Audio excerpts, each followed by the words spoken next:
రక్షకుడైన యేసుక్రీస్తు యొక్క కృప, తండ్రి యొక్క దేవుని ప్రేమ, పరిశుద్ధాత్మ సహవాసము మనకు అనుగ్రహింపబడినట్లుగా ఈ ఉదయ కాలంలో దేవునికి వేలాది వందనాలు స్తోత్రాలు చెల్లించుకుంటున్నాను. ప్రియమైన దేవుని బిడ్డలారా, అనుదిన వాక్య ధ్యానములు అనే శీర్షికలో ఈ దినమందు వాక్యము జెఫన్యా గ్రంథము 2వ అధ్యాయము 3వ వచనం చదువుకుందాం. యెహోవాను వెదకుడి, మీరు వెదకి వినయము గలవారై నీతిని అనుసరించిన ఎడల ఒకవేళ ఆయన ఉగ్రత దినమున మీరు దాచబడుదురు. ప్రియమైన దేవుని బిడ్డలారా, మన తండ్రి అయిన దేవుని యొక్క వాగ్దానం ఏంటంటే, మీరు వెదకండి అంటున్నాడు. మీరు వెతికిన ఎడల వినయము గలవారై నీతిని అనుసరించిన ఎడల అంటున్నాడు.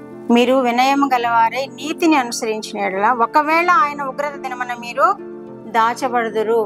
ఉగ్రత రాబోతుంది కదా, పరిస్థితులు చూస్తున్నాం, మనం రాకడ సూచనలు చూస్తున్నాం. ఉగ్రతను తప్పించుకునే కృప మనం పొందుకోవాలి అంటే, ఆ ప్రమాదము నుండి మనం తప్పింపబడాలని మనం వేడుకుంటే దేవుని ఎడల దేవుడు తప్పకుండా మనల్ని దాచుతానంటున్నాడు. కాబట్టి మనం ఏం చేద్దామంటే ప్రార్థన చేద్దాం.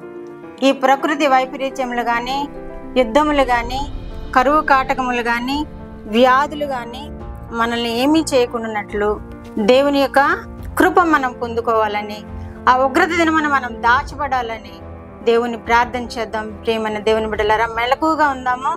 మీరు మెలకుగా ఉండి ప్రార్థన చేయడం అంటున్నారు. ఇంకో చోట మన స్థితి ఎలా ఉంటుందో మనం పరిశీలన చేసుకోవాలి. ఉగ్రత దినమున దాచబడాలి అంటే, ఆ ప్రమాదం నుండి మనం తప్పింపబడాలి అంటే, దేవుణ్ణి ఎదుర్కొనే బిడ్డలుగా ఉండాలి అంటే మనం ఏం చేయాలి? వినయము గలవారై నీతిని అనుసరించిన ఎడల అంటున్నాడు. వినయము గలవారై నీతిని అనుసరించిన ఎడల ఒకవేళ ఆయన ఉగ్రత దినమందు మనల్ని దాస్తాను అంటున్నాడు. కాబట్టి అట్టి కృప మనం అందరూ పొందుకోవాలని ప్రార్థన చేద్దాం. దేవుని కొరకు ఎదురు చూస్తూ ఉండాలని ప్రార్థన చేద్దాం. మెలకుగా ఉండాలని ప్రార్థన చేద్దాం. మనమే కాదు, మన కుటుంబాలు, మన ఇరుగు పొరుగు వారు, మన బంధువులు అందరూ రక్షణానందంలో ఎదుగుతూ మెలకుగా ఉండి ప్రార్థన చేయాలని మనం ప్రార్థన చేద్దాం. అట్టి కృప దేవుడు మనకు దయచేయును గాక. ప్రార్థన.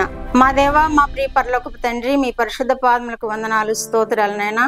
మా రక్షకుడైన యేసుక్రీస్తు దేవా, మీకు వందనాలు స్తోత్రాలు. పరిశుద్ధాత్మ దేవా, మీకు వందనాలు స్తోత్రాలు. ఈ ఉదయ కాలం కొరకు మీకు వందనాలు స్తోత్రాలు ప్రభువా. ఈ ఉదయ కాలంలో మీరు ఇచ్చిన వాక్యము కొరకు మీకు స్తోత్రములు ప్రభువా. నీతి గలవారే సత్యమును అనుసరించిన ఎడల అని మీరు సెలవిస్తున్నారు ప్రభువా. నీతి గలవారే మెలకుగా ప్రార్థన చేసినప్పుడు ప్రభువా, మీరు వారిని నాయన దాస్తానని వాగ్దానం చేస్తున్నారు ప్రభువా. నాయనా, మీకు వందనాలు స్తుతులు స్తోత్రములు ప్రభువా. నాయనా మీ రాకడ సమయంలో ప్రభువా, నాయనా ఈ భూమి మీద జరిగే ఆ శ్రమల్లో మా నాయన మేము పాలువారంగా కాకుండా ప్రభువా, ఎత్తబడే గుంపులో ఉండడానికి నాయన మమ్మల్ని సిద్ధపరచండి దేవా, మీకు వందనాలు స్తోత్రాలు ప్రభువా. ఉగ్రతకు పాలు కాకుండా మమ్మల్ని దాచండి దేవా, మీకు వందనాలు స్తోత్రాలు ప్రభువా.